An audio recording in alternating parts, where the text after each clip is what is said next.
en una oportunidad vino a tocar la Big Band de Lionel Hampton, el vibrafonista ya mayor, y pudimos hablar con el baterista, Frankie Dunlop. Bueno, nosotros lo invitamos a comer un asado a Frankie Dunlop. Mira, en el principio el único sueño era tocar la batería.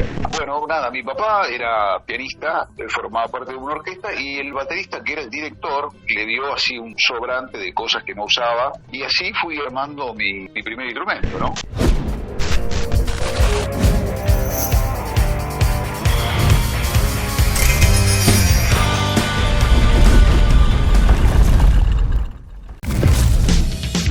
En el mes de julio, el vuelo del águila conmemora el mes del baterista argentino, ya que el instrumento y sus ejecutantes merecen más tiempo. Está al aire una persona que ha demostrado en el correr de su vida amor y respeto, camaradería al instrumento y a las personas.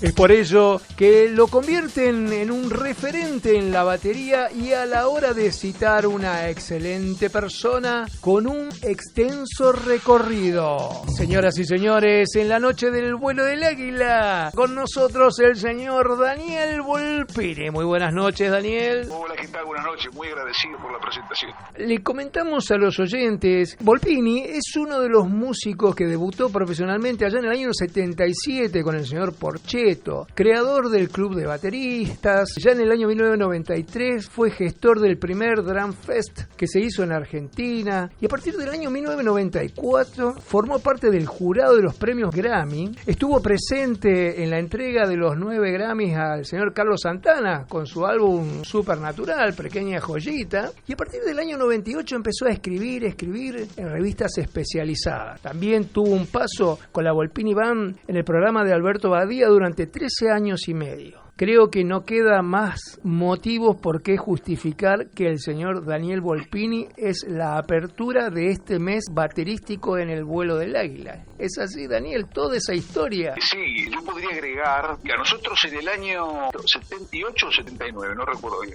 veíamos cuánto recital podíamos, y en una oportunidad vino a tocar la Big Band de Lionel Hampton, el vibrafonista ya mayor, ¿no? Se llamaba Lionel Hampton All Star. Y bueno, cuando terminó el recital, nos quedamos ahí en el hall y pudimos hablar con el baterista, Frankie Dunlop. También de muy buena carrera, Frankie Dunlop. En ese momento no lo conocí. Bueno, nosotros lo invitamos a comer un asado a Frankie Dunlop y aceptó. Bueno, lo llevamos a la casa de mis viejos, ahí hicimos un asado con todos los pibes amigos en aquel momento, y eso nos dio confianza como para repetir la experiencia, y lo empezamos a hacer todos los fines de semana. Y invitamos a un montón de gente cuando obviamente no existía, no había nada, ¿no? Y a partir de ahí, bueno, empezamos con eso de juntarnos con los bateros que venían de afuera. Después se corrió la bola. En el año 93 organicé junto con la gente de DW, en ese momento que me dieron viendo el endorser, organizamos el primer Drum Fest que se hizo en Argentina. Lo hicimos en el auditorio del SADEM. Tremenda cantidad de gente, reventaba, no se podía estar sentado, había 1000 personas que quedaron en la puerta, se cortó el tránsito, una locura total. Y a partir de ahí empecé a organizar todos los años, hasta el año pasado, un festival anual o 2. En su momento, cuando hicimos ese festival en el año 93, y en ese día habíamos dicho que ese iba a ser el día del baterista. Pero bueno, después, con el paso de los años, uno se entera de que antes que nosotros hubo otros apasionados que también hubo juntadas con grandes bateristas anteriormente y también habían elegido otro día del baterista. Daniel, desde el principio de tu carrera, ¿qué estaba primero? ¿La música, o sea, como visión íntegra, o la visión desde el instrumento? Mira, en el principio el único sueño era tocar la batería. Las pocas veces que tenía la posibilidad de ver un baterista, yo solamente lo miraba a él. ¿Recordás cómo era tu primera batería? Bueno, nada, mi papá era pianista, formaba parte de una orquesta, y el baterista, que era el director, le dio así un sobrante de cosas que no usaba, y así fui armando mi primer instrumento, ¿no? O sea, era un tambor de cada color, todo muy precario, y después, bueno, fui agregando pequeñas cosas. Me compré un hi-hat, un soporte, ¿no? Pedal de bombo no conseguí, bueno, pues compré uno. Era otro tiempo y yo era un nene de 13 años y mi viejo, bueno, me ayudaron como podían, ¿no? Vamos con el primer audio, a ver si lo reconoces, porque me dijeron que tenés muy buena memoria. A ver. Buenas noches, acá Lucio Venturini. Quería mandar un fuerte saludo y un fuerte abrazo y mis respetos a Daniel Volpini. Nos conocimos en el Festival de Percusión de Mar del Plata. Vos tenías un dúo con Marcelo García, yo tenía un dúo con Daniel Mele. Y bueno, la verdad que fue muy lindo compartir esos días. Siempre fuiste un referente. Recuerdo la nota que te hicieron cuando contaste la anécdota cuando fuiste a tomar clases con Alex Acuña en Los Ángeles. Muy válido para los que estamos ahí. Siempre fuiste un buscador, un gran profesional. Así que bueno, mis respetos y un fuerte abrazo. ¿Lo reconociste a Lucio Venturini? Sí, por supuesto, sí. De hecho, los programé en un fest que hicimos en el Centro Cultural del Sur. Fuiste un baterista que arrancó con el rock y luego fuiste cambiando o mirando para otro lado con el estilo que te gusta desarrollar. ¿Por algún motivo en especial o realmente te atrajo? Uno va descubriendo cosas. Sí, yo empecé como un baterista escuchando por ejemplo, a Manal, sí, Almendra. Después fui muy fanático de ir a ver recitales, iba a todo lo que podía, o sea, rock nacional. Después, bueno, obviamente, en esos años me empezaste a descubrir el rock sinfónico, descubriste Yes, Emerson Lake and Palmer, Genesis, la banda italiana premiata por Nelly Marconi, la holandesa Focus. Después se te cruzan algunas cosas del free jazz y otras cosas interesantes del folclore, y después aparece el jazz, aparece Billy Cohen con todo su esplendor, cambió el paradigma de alguna forma, ¿no? Y bueno, eso te va abriendo otras ventanas, ¿no? Y la música es tan amplia, ¿viste? Que te va llegando cuando vos empezás y compartís, porque esto es como un viaje en barco, con un montón de gente que te inspira, que te motiva, y cuando las cosas empiezan a caminar y a hacer recitales, y entonces vos seguís en ese barco, ¿viste? Pero a su vez vas conociendo otros marineros de otros barcos que te hablan de otros horizontes. Bueno, entonces a ver cómo es eso, cómo es aquello, y bueno, empezás a descubrir y a compartir, y vas descubriendo otras cosas, ¿no? Es un poco como lo veo yo desde los años, ¿no? Vamos con un segundo audio, a ver si la ubicás. Hola, buenas noches, habla Julia Pagnuti y quería a través del vuelo del águila mandarle un saludo a Daniel Volpini, mi máximo respeto hacia él. Lo conocí cuando fue el Baterística Day del año 2020, organizaron un concurso de bateristas y dentro de todos los que se presentaron seleccionaron solo 5 de la Argentina. Desde ese encuentro crecí muchísimo, aprendí muchísimo. Dentro del jurado estaba Fito Messina, Griego Alonso, el Colo Belmonte, bueno, hay un montón de eminencias que la verdad es un recuerdo que es para la anécdota también. Así que nada, ese fue mi encuentro con Daniel Volpini y aparte también siempre desde esa vez me hicieron parte de la comunidad, estoy dentro del grupo, estoy siempre al tanto de toda la info que mandan, es algo del día a día, así que nada, una excelente persona. Un abrazo grande. ¿Cómo te podría decir?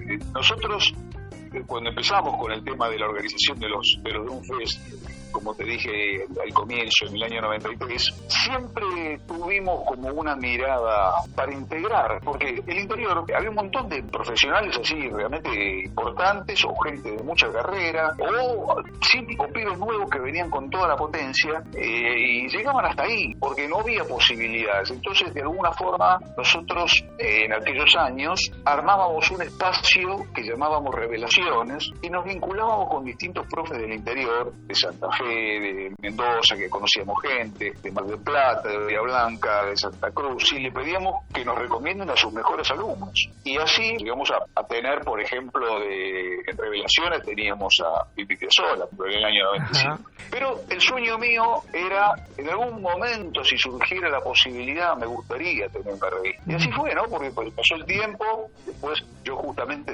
corté con todo lo que era escribir en revistas, me tocó atravesar la etapa de cuidado de los padres, de la enfermedad de los padres, de una manera muy complicada, y no pude cumplir y obviamente tuve que cerrar la ventana, corté con todo. O sea que en el año 2012 me ofrecieron algo y a partir de ahí empecé dando forma y pude hacer pista baterística, ¿no? Que duró hasta que cambió la economía, hasta el año 2017, que, bueno, se empezaron a bajar las publicidades debido a que los auspiciantes preferían hacer anuncios en Facebook y no en la revista. Tengo un audio más de un coterráneo tuyo. Hola, soy Andrea Álvarez y acá quiero dejar unas palabras para mi querido Daniel Volpini, una de las personas que más ama el instrumento en el planeta Tierra. No recuerdo momentos de la vida musical donde él no esté presente, jazz y pop, y hasta el día de hoy. Hay un detalle que yo tengo muy presente siempre, y es que yo debuté como percusionista en la Volpini Band.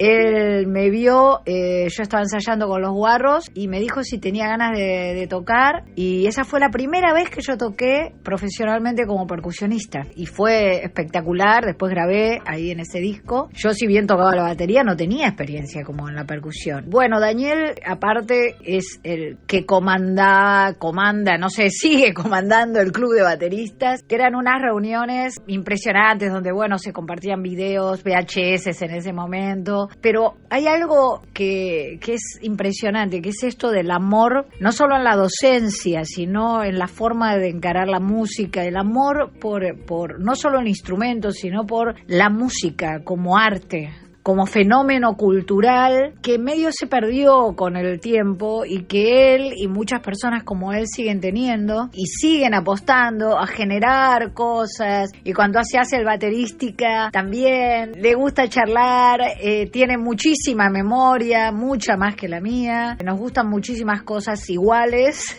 Yo lo quiero un montón, así que bueno, le mando un beso muy muy grande, un abrazo al querido Daniel Volpini, de pie. Bueno, sí, claro. Sí, nos conocemos hace mucho, claro. El año pasado compartimos ese momento, que es como debe ser. Yo creo que hay que compartir las despedidas también, ¿no? Dentro de la gente que compartimos, que nos conocimos. Después, si no, los periodistas dicen cualquier cosa. En algunos casos, cuando se ponen a hacer homenajes, generalmente levantan información, pero creo yo que en las despedidas está bueno que los que digan las palabras son los que lo conocen. Escuché a Neil Peart decir que él cambiaba los tiempos, la métrica, todo para no aburrirse.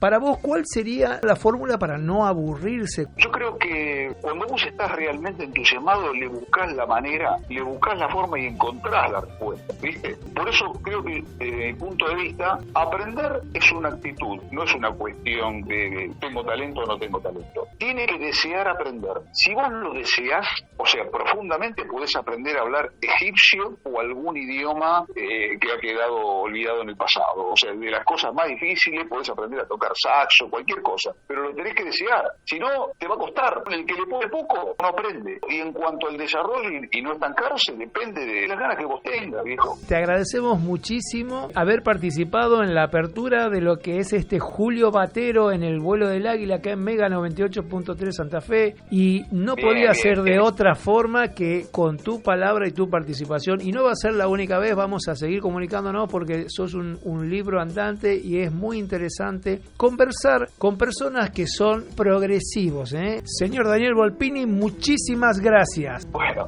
lo mismo para vos, gracias por invitarme y fue un gusto, la verdad, la pasé bárbaro. Gracias, seguimos en la noche del vuelo del Águila, suena Daniel Volpini.